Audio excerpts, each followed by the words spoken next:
All right, guys, welcome to the show. It is 11:03 on this beautiful spring day of April 10th, 2022. And I got to tell you, for a spring day and for, it's supposed to be a beautiful day, it's cold as shit out there.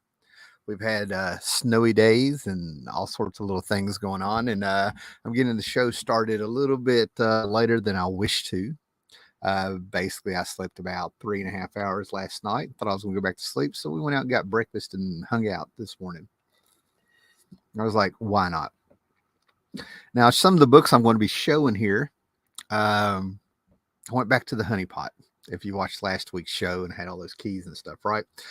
So I've got a bunch of comics here in the corner that I've been trying to sort of let go of and kind of sell. But right when I did that, the plague hit. Hey, what's up, Gretzky? The plague hit, so I didn't really have the opportunity to. And then we moved. Life went on.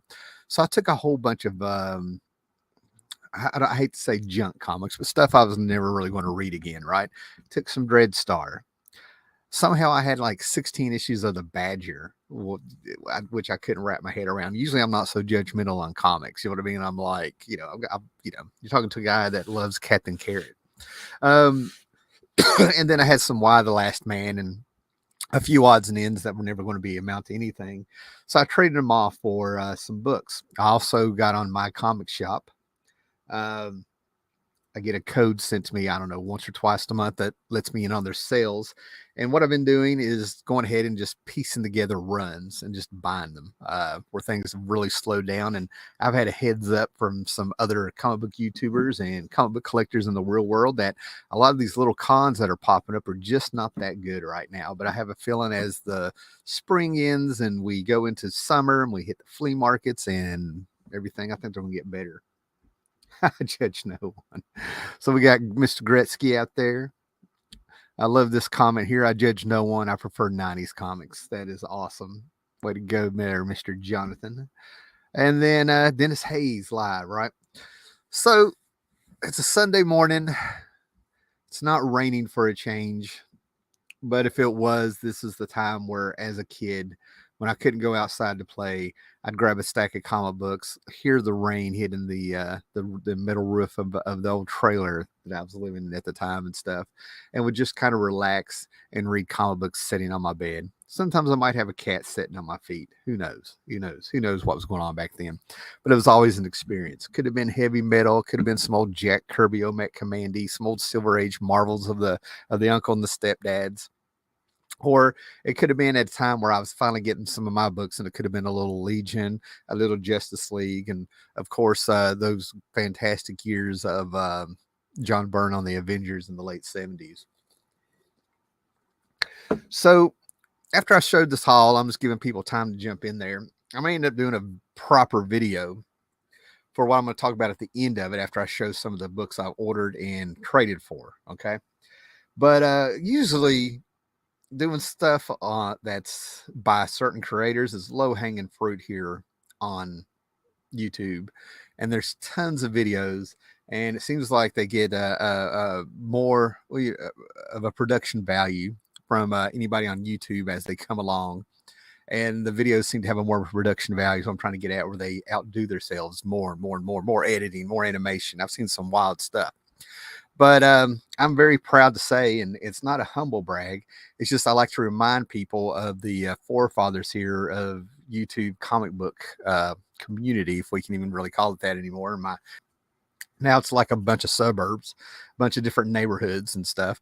But man, we hit some. We did a lot of stuff back in the day where Ghost Critic rounded up. If you remember that YouTuber, rounded up a bunch of us, and we all did a chapter on our channels of Alan Moore's Watchmen. I had part 1 and 12, and then all these other YouTubers came in and did 2 through 11, and I have the playlist up on my channel there if you go to it and stuff.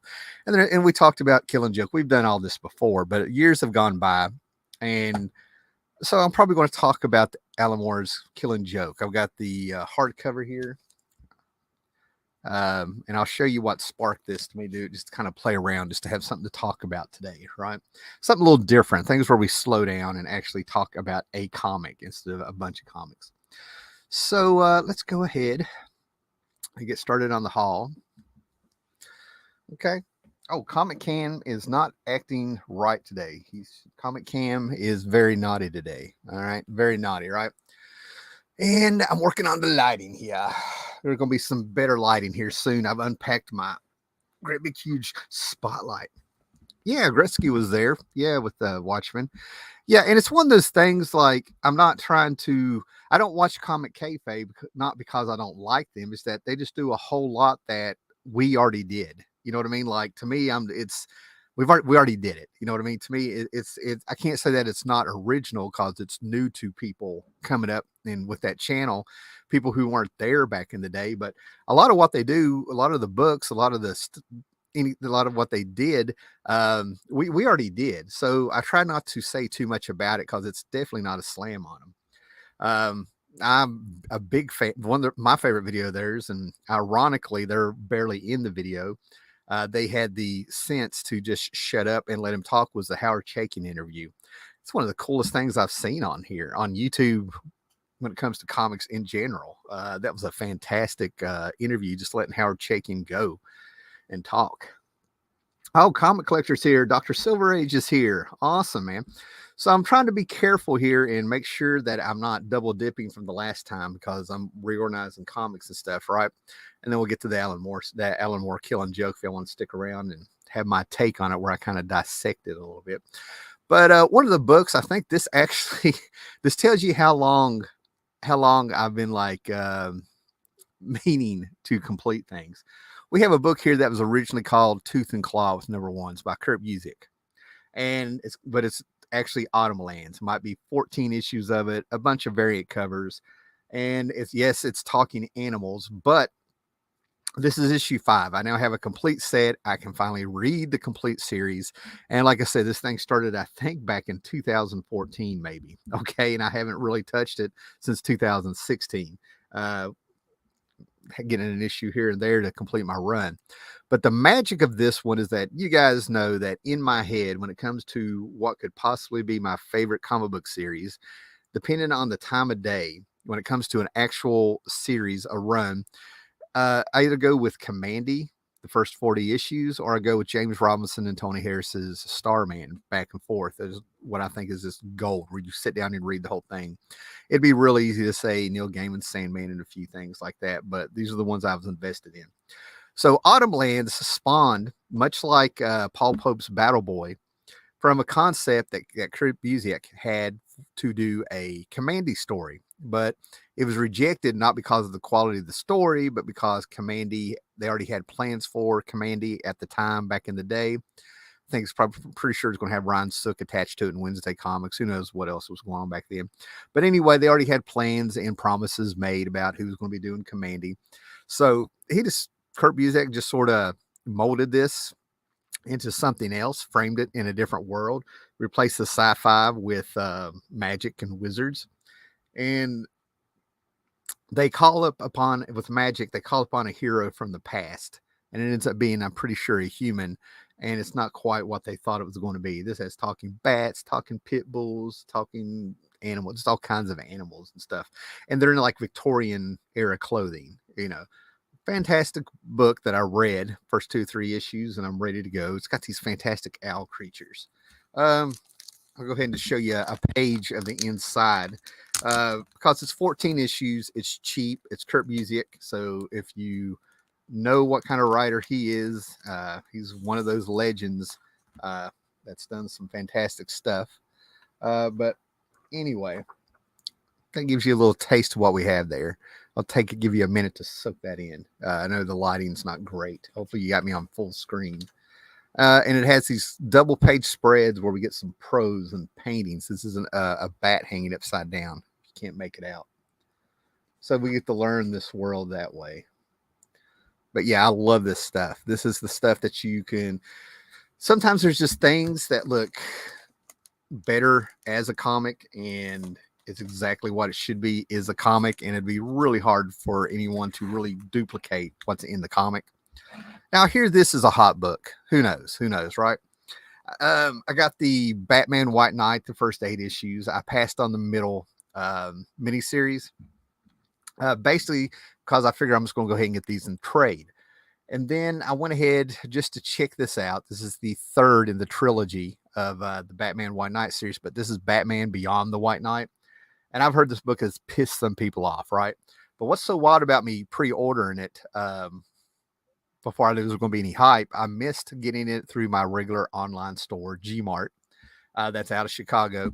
But so I just got on there and ended up buying the thing for like, I think $4.99 or something like that. Right when they started mailing it to me, I started seeing there was some buzz about this book. So apparently Sean Murphy got on some social media and said that he was informed that Cover A, which is what this is, has a short print run and wants to make sure that everybody gets it because there's going to be some great stuff coming out of it. So here you go, man. This is Batman Beyond the White Knight. I have no idea if this is one of those hot books right now. Not really interested, but I enjoyed Batman the White Knight. It really surprised me. It won me over through story, if that makes any sense. Like, I was just kind of giving it a chance. I was real hesitant because of the ideologies, agendas, whatever, blah, blah, blah, blah, blah, that it was implying. And they turn around, and if you don't know what White Knight means, I'm not going to get into it, but it's not a nice term. So anyway, I got in there and I really enjoyed it. I enjoy how Sean Murphy plays around with his art. When he wants to put texture or shadows on or something, he actually uses his thumbprint on the art, which I was like, that's cool. We did that as kids playing around the same time we had Silly Putty, playing around with it too. Long story. So there's that. So hopefully anybody reading that, you can let me know. Man, we got some people coming in. Nice. Okay. Now, this is something else I've ordered. Now, I tell you what, 1990 and 91, looking back on it, great time to be a collector. I had a really good time. I did not like high school. I read a lot. I was in gifted classes. They had different kind of testing back then, but I talked to nobody in my classes. My friends were on the weekends. We had the long hair. I played bass, if you could call it that. And I had my little comic book world here, right? But 1990, 91 was awesome. It just felt like comics were bright and beautiful, and you had a variety of stuff coming on. We had no idea about the image boom coming and stuff. I mean, you had Jay Lee, Mark Silvestre doing some X-Men stuff. You had a bunch of new number ones. John Byrne had come back to Marvel proper in 89, started playing around with it in 88, I think, if I remember right. And then Frank Miller had left comics, and you knew it, but you got to go see RoboCop 2 somewhere in the mix, right? So I was able to get to comic book shops regularly. Frank Miller comes back with Dark Horse. They had a special, a 5th anniversary of Dark Horse special, where Frank Miller popped in with this new art where he used negative space, as you can see. Hopefully you're familiar with Sin City. He was also doing stuff with Dave Gibbons, and this to me was a big deal. He was doing Martha Washington Give Me Liberty book. That was 4-issue prestige format. I bought that when I was living in Baltimore. As soon as I graduated, by July, I was in Baltimore. It's a long story. Lived there for a few weeks and stuff, and I was like catching up on all this stuff. But there's this beautiful thing called Sin City that came out. You also had things going on like John Byrne doing She-Hulk, John Byrne doing the West Coast Avengers, John Byrne doing Namor. You had a new Ghost Rider with Mark Texeira art, which was fantastic. DC actually had their game together with the Giffen Diamante's run of Justice League and all the sequels coming out. That was winding down. You had George Perez on an Infinite Gauntlet. He's over here on Wonder Woman, and he's doing some War of the Gods, which if the DC got behind that, had been better and stuff. You had this Grant Morrison guy popping up doing great Animal Man books. It was just a great time, and it just felt like comics were going to be like that forever. We didn't know what was coming. But anyway, we come back around to Frank Miller, kind of coming back to comics. He went to Hollywood, did RoboCop 2, and then RoboCop 3, and he kind of got he was a little jaded when he came back, so he decided that he was going to do a comic book that would be impossible for Hollywood to make a movie out of. That's where Sin City came from. So Sin City came out, you started hearing about it. John Byrne was coming out with Next Men at the same time in Dark Horse Presents. It was fantastic. Frank Miller popped up in Dark Horse Presents. God, what was it? Issue 61 or 51, somewhere around in there. Anyway, I need one issue of that. I think he need issue 69, so it's probably issue 61 he popped up at. In the middle of that, John Byrne pops up with his black and white art of the Next Men that was getting ready to come out. And the Sin City was blowing people away. Now, what was wild is I had started at a community college and I was taking an art class. Um, and I found this book of usually it just showed you new ways to use negative space. So I was blown away when I saw Sin City, like I just read about that. I'd seen this kind of art before, but not in comics, proper, if you will. And there was always little sprinkles of it in Frank Miller's work that he was going to go this way. So I'm needing one issue of Dark Horse Presents to have every published Sin City comic. So these are just my fillers. But some books I thought I had, some books I didn't buy because I thought I had them. So a Dame to Kill For, number 4 of 6, mint copy, of course. If I want to do this, let's do this. And then the last one that I think that's come out, Hell and Back, where it's an artist. And I think it might be this very issue. I'm going to look at it, but it has an infamous 2 to 4 page spread where the main character is hallucinating, and we get Captain America snuck in there and some other characters. He got drugged or something. I haven't read it in a while. Speaking of which, what I was talking about, look at this. This is beautiful stuff, man. But there's the Martha Washington, one of my favorite series to come out of the time. We got a gallery here. That was what was great about getting the actual Sin City books, is that you never knew who's going to pop up. Matt Wagner, Mr. Mage and Grendel. Let's see if it's in here. I could be wrong. I don't know what issue it is. That's one of the reasons I think this issue was hard to find, was number 8 out of the series. Maybe I'm wrong.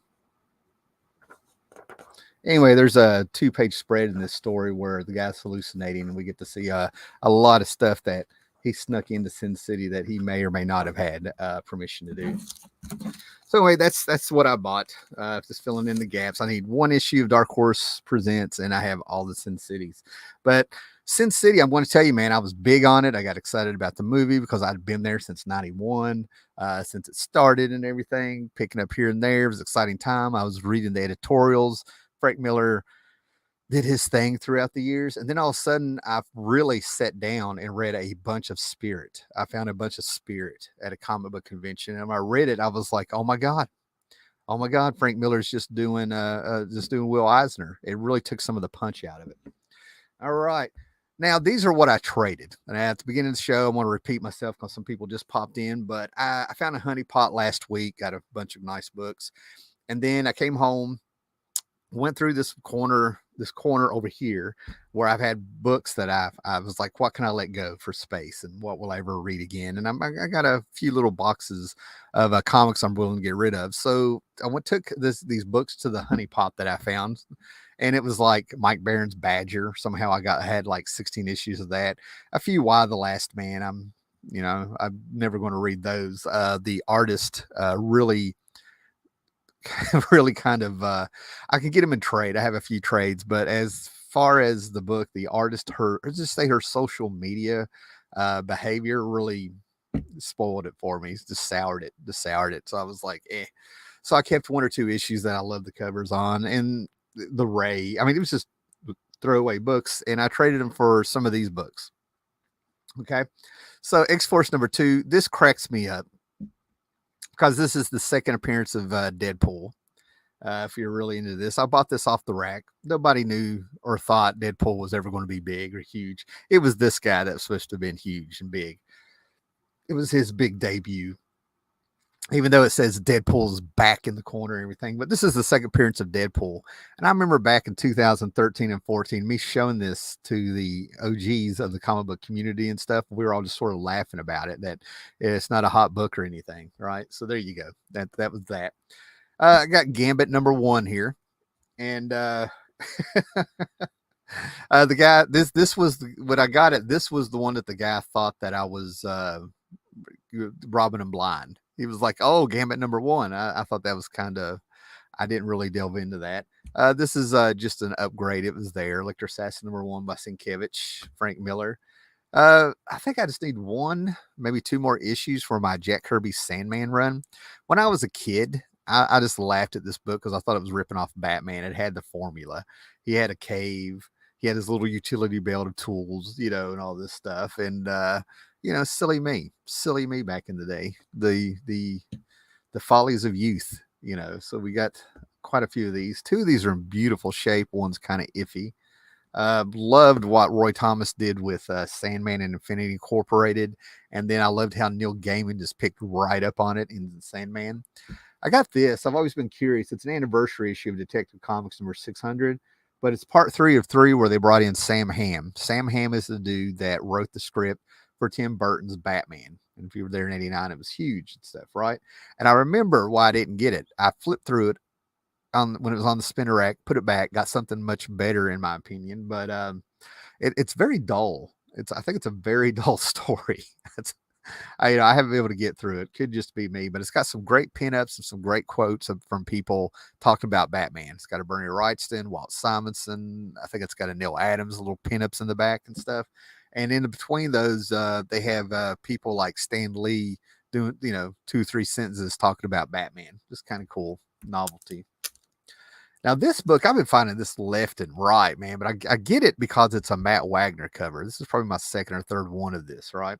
It's a Matt Wagner cover, and I love Matt Wagner on Batman and Robin, all right? I think the guy deserves a real run, not just a mini series in the cover or whatever, right?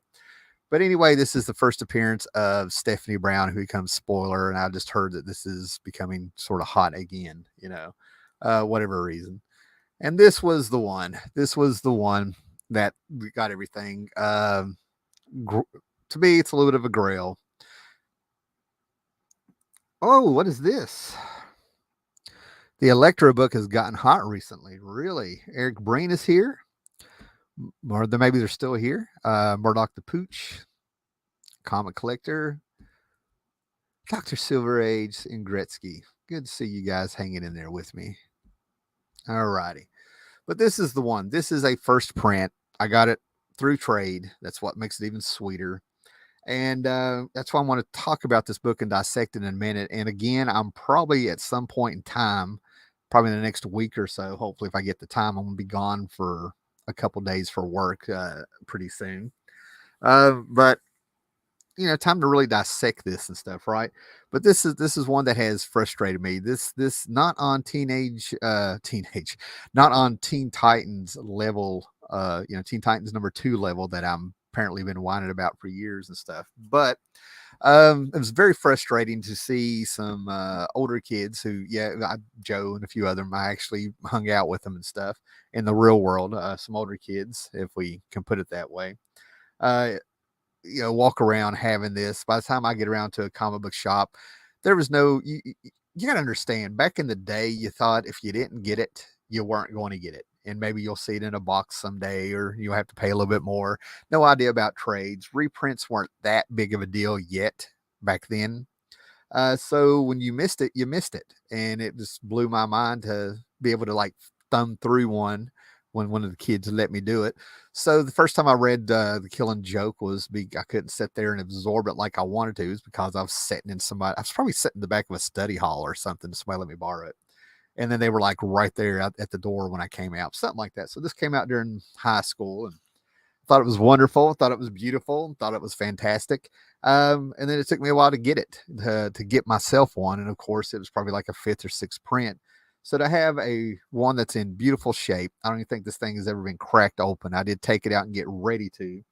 The only thing is, and again, you got to remember, I got this in tray, so it's not going to kill me. But got a little issue here, so it's not a mint copy, but it's a well-loved copy that's going to be appreciated.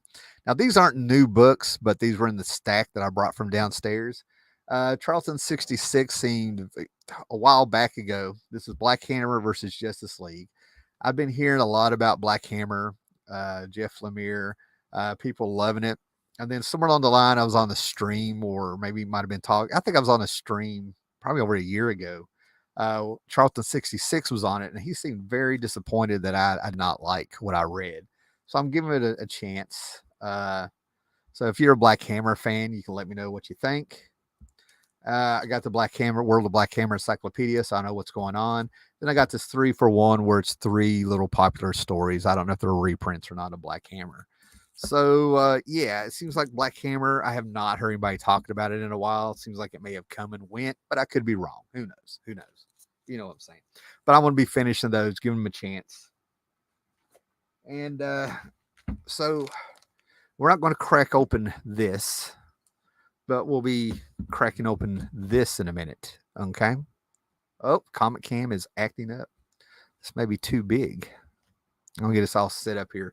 So let's see if anybody's popped up here.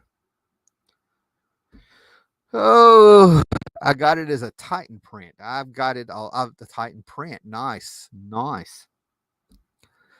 Like I said last week, still banging on about Teen Titans 2. Yep. It's an ongoing joke, man. I mean, first it was Booster Gold. I wish he would just go away and have them stop putting him in everything I love in comics. And now it's like, now that you pointed out me, I've been talking about Teen Titans #2 forever. It could be a thing. All right, guys. So we're going to play around and we're going to be looking at Alan Moore's Killing Joke.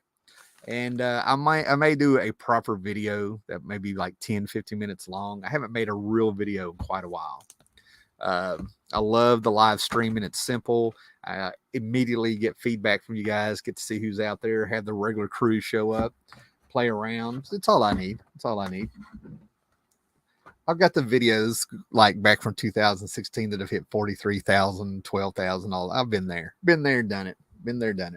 So first of all, this is a beautiful deluxe edition. This is where Brian Bolland got to go back and color the book the way he envisioned it.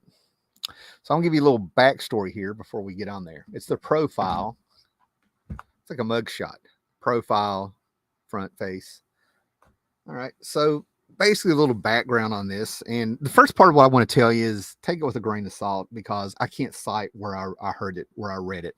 Like many of my stories, they all started out through word of mouth back in the day, pre-internet days and stuff, right?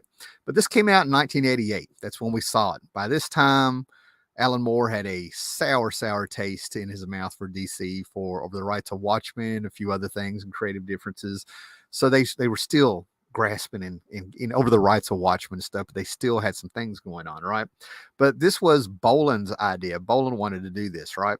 And just to give you an idea of what was going on in the 80s when it came to like Boland and Alan Moore, some things that were sort of probably unheard of for the new collectors. I don't know about the people who were in their 20s and 30s during the 80s, but Brian Boland was doing a monthly 12-issue series called Camelot 3000, Mike W. Barr, and it took several years for the last issue to come out. It came out probably after Crisis or right when Crisis started out. Probably took about a year or something. I don't know.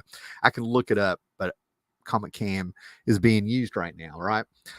So Brian Boland was very slow and very meticulous with his art. Alan Moore also, when he grabbed hold of a project and stuff, the last issue of Watchmen came out very late, that last issue. So people were waiting. Around the same time, Frank Miller's Dark Knight Returns was the last issue was taking a while to come out. So this was during an era where it was the first time a lot of people were exposed to comics coming out very late.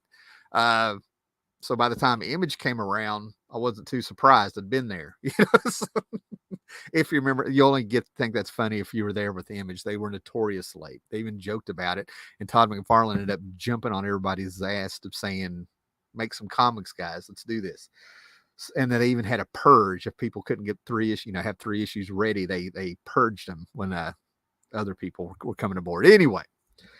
But this was a project that Brian Boland wanted to do. And Alan Moore, wrote a script for him and did this. Now, here's the part that I want you to take with a grain of salt because I can't cite it. This is the part I can't cite. This script was actually written in 1984. That is pre-Crisis. Pre-1985 back is pre-Crisis. A little bit of 86, pre-Crisis. So some of the things that they did in this was never supposed to be in continuity. When it came to the pre-Crisis work that DC was doing, there was a few books and a few characters they were letting people take liberties with because A, they knew they were going to die in Crisis, or B, they knew that they were doing some sort of reboot and stuff. It was new territory. So this book was never really meant to be in continuity. It wasn't going to matter.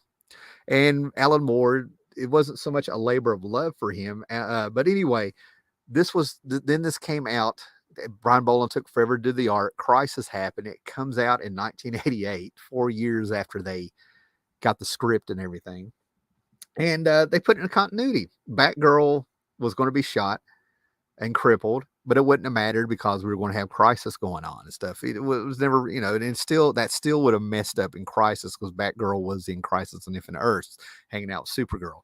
But anyway, yeah, it was never really supposed to be anything but a project of love for Brian Boland. And then they did it. They went ahead and made it into continuity. It came out after Crisis, and they ran with it, which cracks me up. Alan Moore more or less said that it's probably one of the least favorite things he likes. He doesn't really see the big deal because he didn't say anything in it. This is the guy that was coming out with V for Vendetta and doing Watchmen and deconstructing things and bringing it and talking and doing political stuff and doing all his similes and metaphors and stuff in his book and his symbolism, bringing real literature tools into comics and being sophisticated and stuff, saying things about things. And then he turns around and he does this great, man, I was going to get the Batman comic out. I don't know where it's at. But anyway, so basically we come out and Joker hit big. Now, what you got to remember before I move on here, because we all know where this is going by the time I get there, Batgirl was nothing. Batgirl was not a big deal when this came out. Batgirl was a big deal after this came out. Okay, that's what you got to say. This ironically not only ended the career of Batgirl, but it made her at the same time.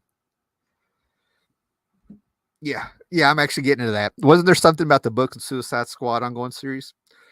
So what they ended up doing is Batgirl may have had a little fan following, but she was not a big deal.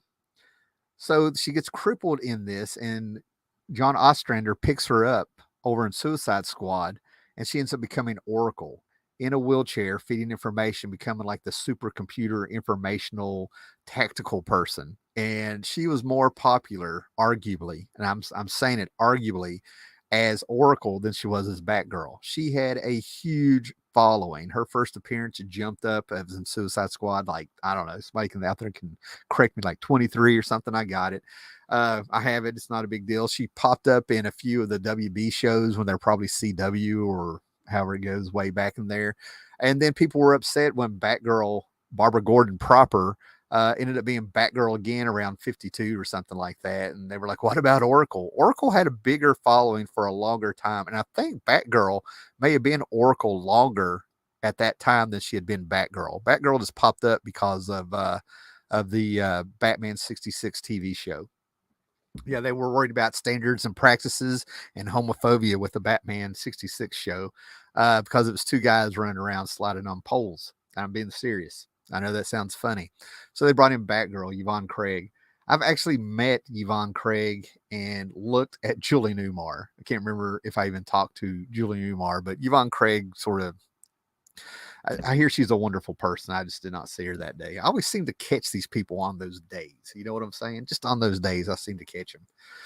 So anyway, I absolutely love The Killing Joke. And the fact that maybe Alan Moore feels like he didn't pack this anything or say anything, I think it was a happy accident.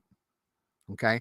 I think this is the kind of art where there's certain things in it where he left it a little bit void of meaning as far as Alan Morrison. This is what I'm saying, man. I'm going to get deep here, but I think it left it a lot to where people can enjoy it. It was uncluttered. There's parts of it that were quiet. You weren't distracted by the DC universe or going too deep with what Alan Moore was trying to say, where you had to sit the book down and digest what he was trying to say. I think that's part of the magic of the book. Okay. The other thing is, and I'm going out on a limb here with this, but I think there's another thing in here where he says that this started out with an editor named Len Wein. If everybody should know who that is, right? Swamp Thing creator, Wolverine creator, the guy that made Gold Key Star Trek books actually feel like Star Trek. I mean, the list goes on and on. But along the lines of Brian Boland working on this book, it took them so long that they got a new editor, and Denny O'Neil came on, and I hear Denny O'Neil was a kind of a hands-off guy. I don't know, but if anybody knows Batman and the Joker, it's going to be Denny O'Neil. Okay. But the magic of this book here is it's time to get into it and we'll look at the magic. And I'm going to kind of tell you what I like about it and interpret a few things, right? Listen to that crack. So this is the Brian Boland edition, like I said, where he got to color it. Brian Boland was livid. He had specific instructions, and this is what I'm trying to say. I can't cite this, but what I heard was that he wanted like autumn colors, fall colors. I don't know if it was supposed to be secondary colors. I don't know, man, but he referred to it as November colors. So if that's a thing in color theory, I didn't look it up. Maybe I should have and stuff, right?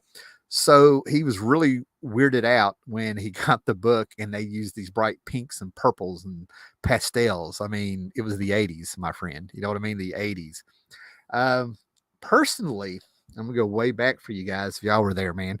I would like to sincerely put out an apology to the keyboardist for Bon Jovi.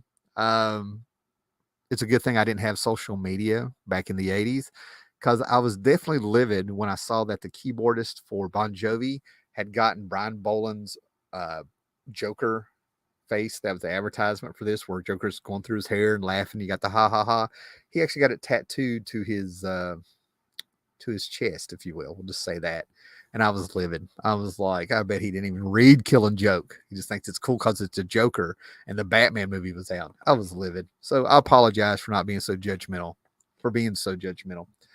So the framework of this book is fantastic. Okay. Seems like there's a page missing. Well, there is. But if you open up the original graphic novel, the inside cover is actually the first panel. We have rain coming down. It sets a mood. It pulls you into the story. We have Batman pulling up to Arkham Asylum, and he's marching through Commissioner Gordon's there. It's quiet. That's the great thing about this. And I don't know if it's intentional or not. Yeah, it's a 9-panel grid like he did in Watchmen for some of the story and a few things, but structurally, Alan Moore is a genius. What these 2 pages do is that they're very quiet, and that reflects that this pulls you into the story. This gives you time to look at the artwork. And Brian's artwork is so freaking crisp and everything. You just want to study it. It's beautiful. So you're in the book. It's quiet. It doesn't matter what's going on in the DC universe.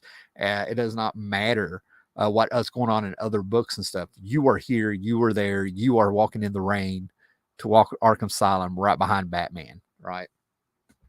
Little subtle things going in, like Commissioner Gordon drinking coffee, handing it to the cop, following Batman in. And Batman is here to talk to the Joker. That's another great thing on this. A lot of times at this point, the Joker committed a crime. The Joker had attacked Batman, or Batman had gotten word there was a crime going on and it's the Joker, or he'd heard that Joker's escaped again. This time Batman goes to the Joker. And the whole point of this is that something's on. Batman does have a conscience. And the theme that I think that Alan Moore has in this, which I know he does because I know I've read it before, what it was, is that Batman and Joker are basically the same side of the coin. They're actually mirror images of each other. In comics, the greatest arch foes, the greatest rivalries always usually have to do with a couple things. They were friends before they became hero and villain, or they were already friends and the villain used to be a best friend. I can give you all kinds of scenarios. They're total opposites, not only in appearance, but in like attitude and life and everything. And that's where you have Batman being all dark and moody and in control and always prepared and things like that. Then you have the Joker, who is just bright and livid and chaotic, anarchist. You never know what's going to go on with him. And I'll get more into that and stuff. But Batman has figured out that it's going to be you or me, man. It's going to come down to you or me, which is fantastic because when I read it, it was 1988, and I'm like, oh, he's taking Dark Knight Returns #2, where Frank Miller had Batman and Joker go at it finally, and Joker ended up breaking his own neck. Batman broke his neck to paralyze him, but the Joker started laughing and got all crazy and started swinging his head around and broke his own neck to frame Batman for murder and stuff, right? I thought that was fantastic. Well, it turns out this is 1984. This is before that. Frank Miller was probably writing the script or something at the same time, okay?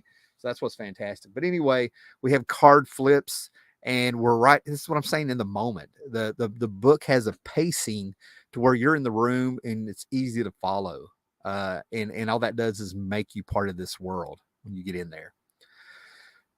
So anyway, this dude is Joker's not talking back to him. It's very creepy at first until you get the sequel where Batman sees that when he grabbed the Joker and told him to pay attention to me, he looks and sees that it's not his skin that's white, that's makeup. And he's pissed. That means the Joker is on the loose. And well, we find out the Joker is on the loose. We get a little comedy here about Jim Gordon and them flipping out. Um, and then we have the Joker exactly where he needs to be.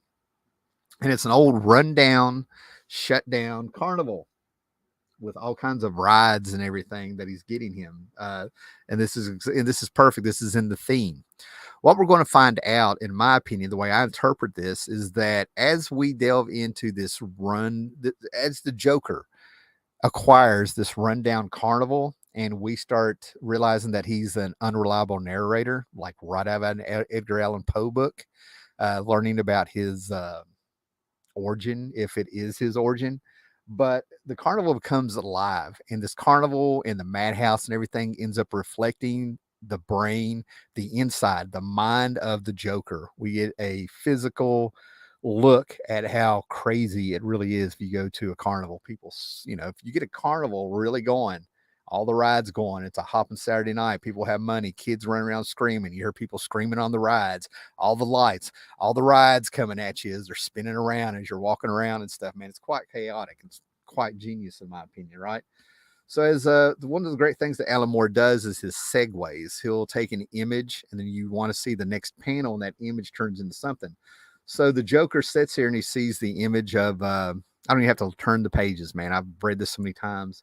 He sees the fat lady. All right. He comes around and he thinks about this is where we might get an unreliable narrator now, man. But he sees what could be, if this is a true story, his pregnant wife and all the hard troubles and stuff, and how he's a failed comedian, and now he's about to have a baby, and they're poor, and he's not doing well. And we're in the scene that could be a flashback, but we're in the mind of the Joker, a memory, even he may not know. What's great about the flashback sequences that we had that could be the Joker's origin is that they go back to an old 1940 story of the Joker under the Red Hood, the first Red Hood story. I have it in a book, a comic that was in my stepdad's collection that didn't have a cover, so it took me forever to find it, but I found it. And it was a reprint of that story, and it's fantastic. I thought that was a great story. I thought that was the origin for the Joker. So he's pulling that story in, but he's Alan Moore in it. He's setting it in something a bit more of the real world, yet still Gotham. It's that Gotham stuff. So his segues in and out of these memories are fantastic. So, the last panel is his wife laughs at his jokes. He loves her. She thinks he's funny and she's smiling with his baby, saying, it's going to work out. You're going to get something. And you turn around and we flash back to reality where he's seeing his face beside of a clown in a reflection. This has got to be personally one of my favorite Brian Boland panels, just because I don't know if it's the setting that came with it, the emotion that's in there, but that reaching out for a memory and getting laughed at while you're doing it. It's deep, it's beautiful, and he captured it, and it's deceptively simple. This is why I love this story, and I hate that Alan Moore doesn't feel like it's one of his best, right? So the guy gets on a pink elephant, and this is what I'm trying to say. If you look into it, the ridiculousness and stuff of it and everything like that, but it's a child's toy, a child's place. When elephants fly, if you will. There's something to be there. The elephant in the room. There's something about the elephant. That's the thing about Alan Moore with me, is that sometimes I have to pull back because I've read so much Alan Moore and he's hidden so much stuff in his books that I start questioning that's got to mean something. So anyway, he kills the guy with what we will see later on, a joy buzzer syringe with poison in it, kills the guy. And I want to point out that if you're mad about what happens to Barbara Gordon, I'm going to reference this. Okay, I'm going to reference this about how this man just dies and it didn't seem to, bother anybody. So again, a good segue. We have a Joker face, Joker card, call back to Bob Kane. and Batman reminiscing and thinking about him and the Joker and how Joker's the one person, the one case he's never solved. He still doesn't know who he is. So we get all the Batman world, the Batcave, all, you know, you can read it. You can go back and read it, right? Stuff. And then we get to see Barbara Gordon and Jim Gordon. We're reminded that they're family. And another theme that pops up in this is that we're starting to get to know the Joker, possibly how he sees things. And we're seeing Batman the way he is. And we're seeing Jim Gordon with his daughter. Joker is now out to prove that anybody can go as crazy as he is just because of one bad day. Because of one bad day, Bruce Wayne lost his parents, became Batman. Batman's the person. Bruce Wayne died that day also because Bruce Wayne is the disguise. The Joker's trying to have if we go by this, the Joker believes he had a pregnant wife and a kid. We're going to find out what happened to them in a minute. And plus, he's getting bullied, I guess, made to commit a crime, you know, to be a patsy. And then Jim Gordon is about to have something horrible happen to his daughter, all because of one bad day. That's a theme. Can our lives change all in one bad day? Here we go. Maybe I wanted the colors to feel that autumnly fall. That's funny. I started collecting the Deathlock series from the 90s. You have any? Could be my next Marvel movie. Nah, not from the 90s. Yeah. So anyway, we turn around and they're doing patchwork and she's a librarian. We know she's Batgirl. And here's the infamous scene. While she's sitting there, there's a knock on the door. It's the Joker. And we got a pistol, and Barbara Gordon is shot in the spine. And his goons come in. They beat up Gordon. They're taking him out. And Joker decides he's going to take pictures and have a little fun. And that's how we reference the iconic cover to this. It's when he's taking the pictures and stuff, right? A lot of people had problems with this later on. Okay. I didn't. And I'm going to try to stay off of a soapbox. I really am, right? I have a huge problem with the women in refrigerators that came up, the Gail Simones and all that stuff. The not with them personally, but with their depiction of things like this that happens in comics and in real life. They're trying to say that Barbara Gordon was used to move Batman along. We have a man in this get killed while he's on a child's toy, a child's ride, just doing his job. Nobody got outraged by that. Barbara Gordon is shot. They got outraged by that. You should feel angry. This is a bad person doing bad things to everybody. He's doing this he's trying to make Jim Gordon insane. He's out to kill Batman continuously, but he really won't kill Batman because he has something to do. He needs that mirror image, if you will. He's evil. Okay. He is anarchy. He is evil. He's not a predator of the physical type, if you get what I'm saying, because I don't want to, get the bots on me and stuff for using certain words, right? But people have interpreted this as she was physically assaulted. Okay. I don't see that. I think this is where we're looking at art. This is what's amazing about art. Art turns around and actually tells you more about yourself than what you see in the picture of what the picture says. If you see that, that's where your mind is at, because there's actually nothing in the story that even makes you think that. Okay, in my opinion. So that's why I have a problem with this when you start reading into things and like, we got to get that out there. As a social worker, I will have one out here for people, so it doesn't end up becoming an argument or anybody wants to go tit for tat for me. As a social worker, I feel like I have a very informed opinion on it, and I have a very a wider threshold than a lot of people when it comes to this stuff, because bad things happen in this world. I hate that they bleed into comics sometimes, but they happen in the world. They happen to everybody. I have worked with, I have faces. I've worked with kids and women both who have been assaulted. I've worked with a few guys who had the PTSD from being in prison, if you will, right? So I feel like I've just got more of an informed idea out there. It's not because a woman is getting picked on. The highest number, the statistics pretty much say that it's teenage boys and younger boys who are the highest percentage of people who are assaulted. Let's put it that way, you know. So that doesn't diminish anything. It's all bad, you know. But this is where people got outraged by it. I also kind of think this is that Alan Moore may be saying somebody should have reined him in uh, with scenes like this. He feels like he should have been reined in and nobody did it. I'm kind of wondering if it was the fact that he was married, had a daughter. He may have two daughters. Like I don't know, but he was but during this time in the 80s, going into the early 90s, there he was married. And they had a daughter, and then they brought in a third person into the marriage, another woman, and then the two women ended up taking the kids and leaving Alan. I'm really kind of wondering if his opinion changed on what he did in here, and if he's bothered by where this came from while we're just reading the story. You follow what I'm saying? I think there may be a little bit that Alan Moore has never really shared with us about his problems with this book. Maybe it brings back memories. So anyway, we have the Joker, another beautiful segue. I love this stuff where he makes you want to turn the page and it segues into the same image and we're back into the memories. Now, if you look at this, he's sitting there and he's eating crawfish. The person who's going to become Joker is sitting there with these criminals and they're explaining the Red Hood concept where they always get a patsy. And the Red Hood, they pretend he's the mastermind. So the cops are looking for the Red Hood and not the guys really masterminding all the crimes.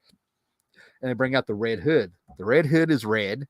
The crayfish that they're eating, crawdads, whatever your region of the world is that you call these things, you know, I don't know, river lobsters or whatever, is also colored in, right? Kind of a pinkish orange.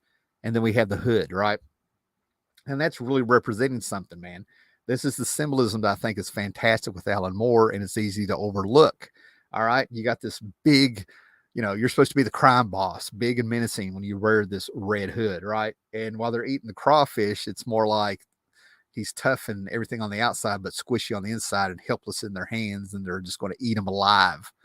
And that's our Joker right now, man. Just not just all squishy inside and everything like that for that meat and stuff. You know, he's having his last meal sort of, and they're eating him alive and he doesn't even know it. And this is where the police actually come in to tell him that his wife had died through electrocution because of an electric, I don't know, what was it, a bottle warmer or something like that. And she got electrocuted and she in the baby died. So that's the start of his bad day. That wasn't bad enough. So he's crying and they're telling him to get together and they just keep eating. They don't care. You know what I mean? Like he's just being led to the slaughter by them. You know, they're eating his soul, if you will. I mean, you can go on and on with it and stuff, right? Now, we're going to segue here to Geoff Johns and the Three Jokers and Doomsday Clock and his Dark Side War and stuff, right? But Batman, Geoff Johns hit this period where it seems like he was wanting to be Alan Moore and referencing his stuff and wanting to be attached to or whatever. Started with Blackest Night, where he referenced in Abin Sur Alan Moore story that he did with was it Pat Mills or Kevin O'Neill? Kevin O'Neill, I think, in the 80s in a Green Lantern annual or special or something. And then he did a sequel to Watchmen with Doomsday Clock, and then he had this bright idea of the Three Jokers. He made Blackest Night all out of a I don't know what it was, like a 5-page comic that Alan Moore did in the 80s and stuff, right? Referencing the Blackest Night and stuff, right? But anyway, so he did the Three Jokers, and during this Justice League run, he had Batman sit in the Mobius chair, if you know your New Gods, to get answers on his biggest mystery, and it does pertain to this a little bit, quite a bit actually. But we see where he talks about never being able to figure out who the Joker really is. Yet when he gets in the Mobius chair, he asks the question, "Who is the Joker?" And he says that's impossible, and that told him there was 3 of them. And then he came out with this Black Label 3-issue series, The Three Jokers, where we find out the first Joker has made other Jokers, and there's 3 of them. There's this original, where's the Kill and Joke one, and there's the 52 one. And it's so many plot holes. But what he does is that he has Bruce Wayne all of a sudden admit that he's always known who the Joker is. Then why did you sit in the chair, Batman? Why did you have to ask the question? That's the first plot hole. Second plot hole is that it turns out that this guy here, this guy who may be Joker, Batman had helped. What the Three Jokers says that she didn't die. She didn't get electrocuted and the baby didn't die. Bruce Wayne, Batman slash whatever, came in, got her out of there, and has set her up in Alaska, making the Joker think she's dead, so she's protected. The big plot hole here is Batman had no idea this guy was going to be the Red Hood. Batman had no idea what a Joker was going to be. So why did he do it? It's just ridiculous. So anyway, going on with this. So we see Batman getting all mad and pissed off and stuff because he's like, the Joker's up to something. He's escaped, and the Joker is moving fast. You know, the Barbara gets to tell him what the Joker said and what he did and everything, right? And then we see at the carnival, and whatever we're at the carnival circus, whatever they're pertaining this to, man, you are actually stepping into the Joker's mind, the madhouse. We got the freaks, the pinheads, the cherubs, whatever you want to call them, the scary baby dolls, the dead man on the pink elephant. I'm convinced this still means more. And they're just torturing him. They're stripping him down, trying to rob him of his dignity, putting a collar on him, trying to freak him out. And the Joker is on his throne, you know, the brain, if you will. And he's telling him, I'm going to be putting you through some crap because on one bad day, I'm going to guarantee that not only did I snap, you will too. And we continue with the flashbacks going on where he's getting told about his wife and everything, how he's losing it. And we get to see the Joker just panel after panel torturing and saying things and acting all nuts. You know, we get to see some really good Joker. And then he's shown the pictures of Barbara shot and bleeding and naked. Now that's sick. That's sick enough. But people have attached things on here that are not referenced in the story anywhere. The Joker to me is actually probably like asexual. He doesn't really have, he's so insane. He's more into chaos and making his crimes feel like there's a punchline, at least making it feel like there's some humor in it. And he would only do something physical if it was funny. Like, I don't think that he would have homosexual feelings towards a man, but I think he would do something to Robin looking at Batman if he thought it was funny.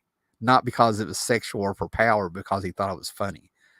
So, you know, that's just from years of reading Joker, that if your mind wants to go there, it'd be really messed up, you know. So anyway, we see Batman doing what Batman does, man. He's being the violent one while Jim Gordon is sitting there trying to hold on to his sanity, and the Joker and his friends are having a good time with Gordon. Batman is more intense and going super dark and breaking into Jokers and hitting the streets and getting anybody and everybody as we delve deeper and deeper into the Joker's mind, his insanity. And we have Batman going deeper and deeper, going a little bit crazy himself, trying to find the Joker. Again, they're the same, they're mirror images of each other. That's what the theme is. The crazier the Joker gets, the crazier Batman's getting. And finally, you know, we reach a point where we find out, we get the raindrops again. We get our, this means something, you know, tears and rain is what I like to think. But anyway, find out that we get the rest of the origin. We see how the Joker became the Joker. And there's the infamous and famous and iconic image that Brian Bolland did of our Joker. He's there. He's nuts. He's crazy. Batman made him. And then we get a call back to the original Batmobile. Could it be? Proper Batmobile, not just a Studebaker running around. We got the Joker being funny, trying to be all going for an Academy Award, if you will. And then we have the Batman ready to just finally had it. Batman has been pushed to his limits also. So there's Jim Gordon in a cage, right? And again, you know, Alan Moore keeps saying he didn't say anything in this and stuff, right? But it's the insanity that we keep caged in our mind. And there's Jim Gordon there, caged himself, but he's still sane. That's what's amazing about it. Joker thinks he's won, but the sanity is actually protected in the cage, you know, after that one bad night. And then we have the big iconic, you know, why doesn't Batman just beat the crap out of him? But we see how the Joker holds his own. And then we have Jim Gordon, after everything horrible that's been done to him, everything horrible that he saw done to his daughter, he wants it by the book. Bring him in, don't kill him. So we have Batman literally going into the fun house, the madhouse, if you will. And this symbolizes going deeper and deeper into the Joker's insanity, just to find out that it's just a mirror image of each other, where he literally breaks through a mirror in the mirror house, or whatever you call it, the mirror maze or whatever, onto the Joker. See, it's once you see it, you can't unsee it, and you're like, it's so simple. So yeah, the two that are the mirror image of each other. He's gone through the looking glass. It's broke. It's busted. He's busted that image. He's now confronting. They're confronting each other finally, like he was trying to do at the beginning of the book. He had to get into the crazy of the Joker instead of going into the lockdown facility where the crazy was locked up, much like Jim Gordon was locked up and he's sane. Follow it? So anyway, Joker still got his dirty tricks here. You know, that's what I love about the Joker, man. He's like the dirtiest player in the game when it comes to fighting. He's pulling the eye holes down. He's hitting them with the bricks and with a big 2x4, man, right on the back. He's got a freaking shiv, a knife up in his sleeve, and he pulls out like he's got tricks up his sleeve, literally, and stuff. And the Batman finally takes him out with one punch. And right when the Joker can take him down, much like Bruce Wayne, Batman saw his parents taken down by the gun. Click, click, it's a joke. And then we get the infamous joke where these two have finally calmed down and talk. Joker has failed. And Batman is like, man, let me help you. And he tells the joke. I'm not going to go through the joke for you, but he tells the joke about why he refuses Batman's help. He's pretty much saying he's beyond help. And he makes Batman laugh. Now, when I first read this, I've always, and after the second time I read this and everything, I've always just thought this was an odd ending. And I tried to read into it here and there, but they tell a joke and these two end up laughing. Grant Morrison has interpreted this as the fact that they're saying that Batman had taken the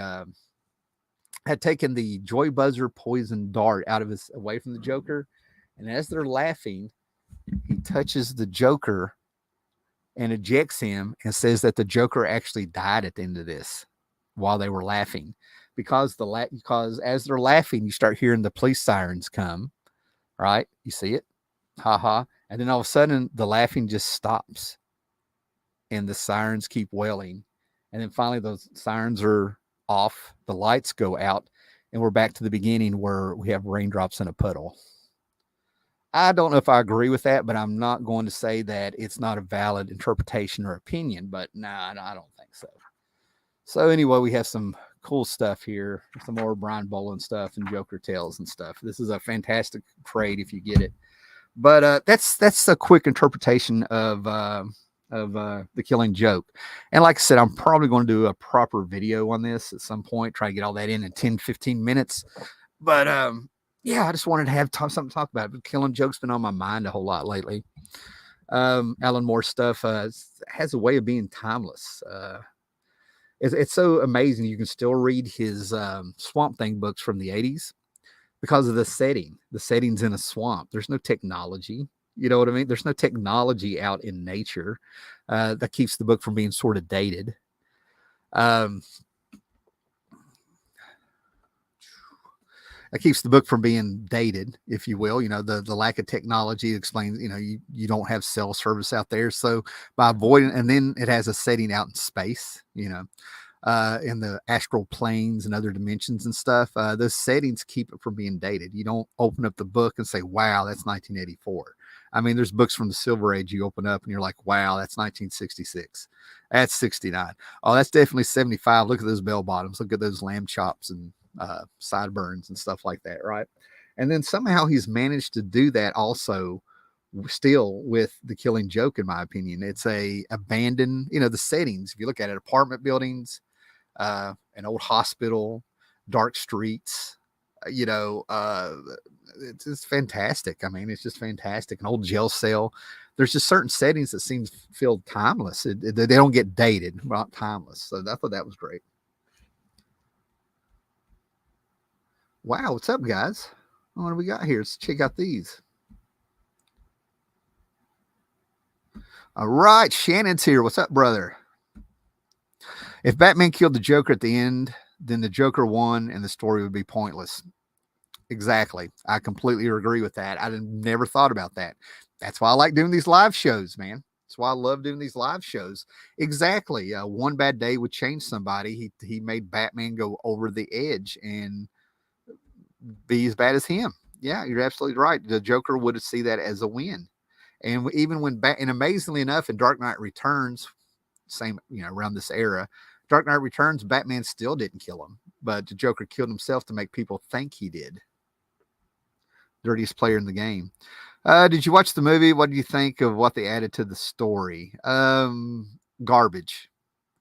And I'm assuming you're talking about the straight to DVD Killing Joke by Alan Moore, where they had, who was it, Azzarello? They had Azzarello or Greg Rucka come in, and they had like this 30-minute prequel to the story that was horrible. It was horrible and it was unnecessary. All I can figure out is that for some reason they couldn't stretch out the actual Alan Moore Killing Joke story to an hour. I don't know, but it was absolutely horrible. I don't even know if I own it, and I know that I've watched it on HBO Max and stuff, man. I can't remember if it doesn't matter. It was horrible. They should never have been done. I don't know what they were thinking. Trying to make it feel modern or something, but you'll notice that you never really see anybody reviewing it. You don't really ever see anybody talking about it. It's kind of forgotten, much like that horrible off the rails HBO Watchmen series that came out a year or two ago. Horrible. They went off the rails way too far. Yeah. What we got here? I'm going to do a few more comments and we'll probably get off here. I agree about more Swamp Thing. Oh, that stuff never gets old. It's fantastic, Shannon. Love it. We got to do a Swamp Thing show. Seriously. Sometimes the bad guys are right. As we get older, you end up finding out, yeah, their execution and logic makes it seem crazy. But when you back up from it, I hate to say this, man, but like when Thanos did the snap in the Avengers, Infinity War, the movie, and then you come back for the sequel of Endgame, and it's been a couple years, and Captain America was like, you know what? I saw a pod of whales when on my way over here, driving over a bridge in New York or whatever. The world's getting cleaner and stuff. Now, that's kind of messed up, man, because Thanos is the greatest villain in those movies because he can talk in a way. They made him go nuts at the end. When they brought him back at the end of Endgame, he was nuts. That was a villain. But if you go back and watch Infinity War, you got to watch out because he's got the devil's silver tongue where you're like, he's got a point. That's scary. That is scary. That's a real villain who can convince you that he may be right. It's yeah, Doom was right. That's hilarious. There goes YouTube warning me about live streams 1 hour after they start. I hear you, Paolo. Same thing with me on quite a few things. eBay screws me over a lot too. Yeah, Shannon. I think we're on Facebook together. So message me sometime. Maybe we can plan something. I'm going out of work for a few days here pretty soon. I don't want to say the exact days. I don't want some nut job. Listen to me. We're talking about villains and crazy people and Joker and Thanos and Doom. And I'm like, I don't want anybody to know anything. Nice. Okay, what we got here? Been collecting any of the Batman miniseries? I think there are too many, but I like Batman, so I buy them. Well, Albert, I don't really buy a whole lot of new comics. I did a count. I went back and looked at my order forms and whatever. Now, I bought a lot of back issues like I usually do and things like that. But when it came to actual new comics, I bought 27 last year, and that was it. And I'm pretty sure 7 of those disappointed me. So, yeah, I'm real careful about what I buy and stuff like that. If it's new, it really bothers me that people are like, there's a lot of good comics out there. Well, good. There is for them. But, I think the standard is pretty low for what could be constituted as a new comic now. Okay. I mean, that's a whole other thing. And all I'm going to do is come out sounding like some old man yelling at a bunch of kids, like, get out of my yard and back in the day. And what's sad is we're only going back a decade. I'm like, we're just going back a decade. It's not like we're talking about 40 years ago most of the time and stuff. Right. So, I feel, but if there's, people say there's great comics out there, that's awesome. That's awesome. I'm sure there are. You got to dig through them. I'm sure Monsters by Barry Windsor Smith that came out last year.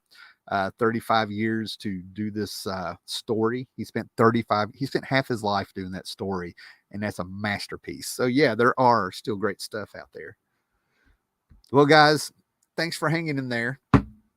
I think in the future I will be doing a proper Killing Joke video, just like I did now. If I had a way to rip this off of YouTube And if I had the patience to just edit that part out that I did on Killing Joke, I would just post that. But yeah, I'll be doing this again, and that'll just be a video.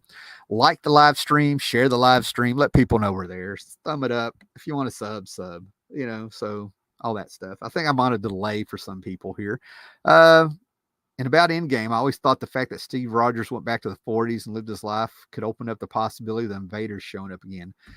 Well, you know what? And this will be my last thought here, Shannon, because you did it. Oh, am I joining you Wednesday? If I don't, it's because work still has me on the road. I got a 3, and using my trips for 2 days, I got a 3 this time, Breen. So if I'm there, I'm there. If not, I'm on the road. But I may be able to pop in on my phone or something if a hotel room's got good internet or my reception is good on my data. Anyway, but he brings up an interesting point here. The fact that Steve Rogers went back to the 40s and lived his life could open up a possibility of the invaders showing up. Now we're talking about the movies here. The movies, right? But if you go back to the first Captain America movie, and if I'm wrong, somebody let me know because I know I saw it somewhere. If you go all the way back to the first Captain America movie, there's a scene where they're panning a room. I can't remember if it was a science fair or the world's, I don't know what it was, right? But the Human Torch, the original Human Torch, does exist in the Marvel movies. That's an Easter egg that is never going to pay off, just like Warlock. I don't know if Warlock's not going to pay off, but the original Human Torch is in the movies. So that would be fantastic to see that, Shannon. So basically, I hear Namor is supposed to be coming to the movies. They got all that stuff, all those rights back for the Fantastic Four and all that stuff, man. So yeah, they snuck in the original Human Torch in a Captain America movie. So there's Captain America, there's Human Torch. Namor is supposed to be on board now. So that would be fantastic if they had like a little winking and eye to the invaders.